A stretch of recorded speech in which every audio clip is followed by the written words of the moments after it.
Bonjour à tous. Dans l'actualité de cette semaine, j'ai choisi de ne vous parler que d'un seul thème, la sortie du grand débat national. Ce sera l'objet d'un discours du Premier ministre ce lundi 8 avril, au cours duquel il va présenter la synthèse des contributions au grand débat national.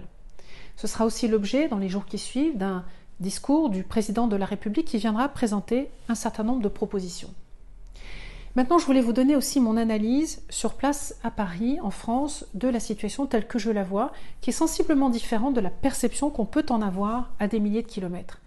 Ces manifestations ont été l'expression d'une colère, d'une rébellion, d'une difficulté à vivre, de gens qui sont en activité, qui travaillent.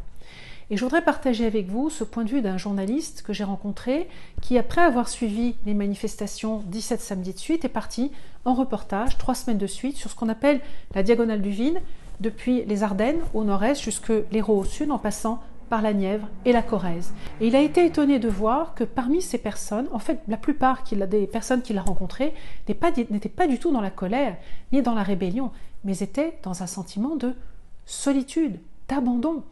Et effectivement, moi, l'analyse que j'en fais, c'est que cette colère, elle est surtout l'expression d'un sentiment de solitude.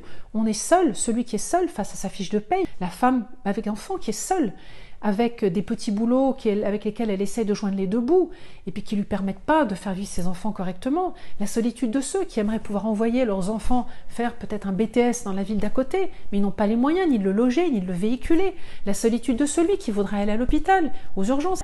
La solitude du retraité, qui a travaillé toute sa vie, et qui n'arrive pas à joindre les deux bouts une fois qu'il est retraité, qui n'arrive plus à vivre dignement. Nous devons nous poser la question de savoir comment l'État peut aller au-devant de ces personnes, comment nous pouvons répondre à ces solitudes, à ces difficultés à vivre, qui, encore une fois, les Français qui ont rencontré ce journaliste n'expriment pas seulement une question de pouvoir d'achat, ils expriment une grande solitude, ils se sentent abandonnés, ils se sentent déclassés pour certains d'entre eux, et ça, c'est pas acceptable. Et j'observe aussi que les personnes qui ont manifesté, qui sont sorties dans la rue, qui sont sorties sur les ronds-points, avaient grand plaisir à se retrouver, la chaleur d'un groupe, la solidarité d'un groupe. Alors finalement, moi je me pose la question, où avons-nous ces espaces de dialogue, d'échange, de débat, de solidarité entre nous? Pour moi, l'enjeu de la sortie de ce grand débat, c'est pas plus d'impôts, moins d'impôts, plus de niches, moins de niches, plus de TVA, moins de TVA, plus de fonctionnaires, moins de fonctionnaires. C'est pas ça le problème de fond. Le problème de fond, c'est comment pouvons-nous retrouver de la cohésion sociale, du vivre ensemble, du bien à être ensemble, à partager, à avancer, à construire pour notre pays, à construire pour nos enfants, que nos enfants aient vraiment un avenir meilleur. C'est ça qu'il faut réussir à reconstruire. Et tout ce que nous déciderons, que ce soit sur le plan fiscal, sur le plan social, devra se faire à l'aune de cette réflexion. Reconstruire du vivre ensemble. Et je voudrais donner un exemple dans notre circonscription. Singapour a aussi un problème de cohésion sociale, différent du nôtre, mais il en a aussi un. Et il a créé un bâtiment qui ressemble à un grand centre commercial, mais qui n'en est pas un. C'est un centre de cohésion, de rassemblement social, dans lequel, sur plusieurs étages, on va trouver des installations sportives, des salles pour faire de la musique, des salles pour faire de la danse, des salles pour travailler, pour les élèves qui, chez eux, ne peuvent pas travailler parce que l'environnement n'est pas propice à ça. Des endroits aussi, des petits restaurants où on peut manger, un espace ouvert au rez-de-chaussée où on peut se retrouver, une garderie pour les enfants, un jardin botanique et biologique pour cultiver des petites choses et apprendre à cultiver bio.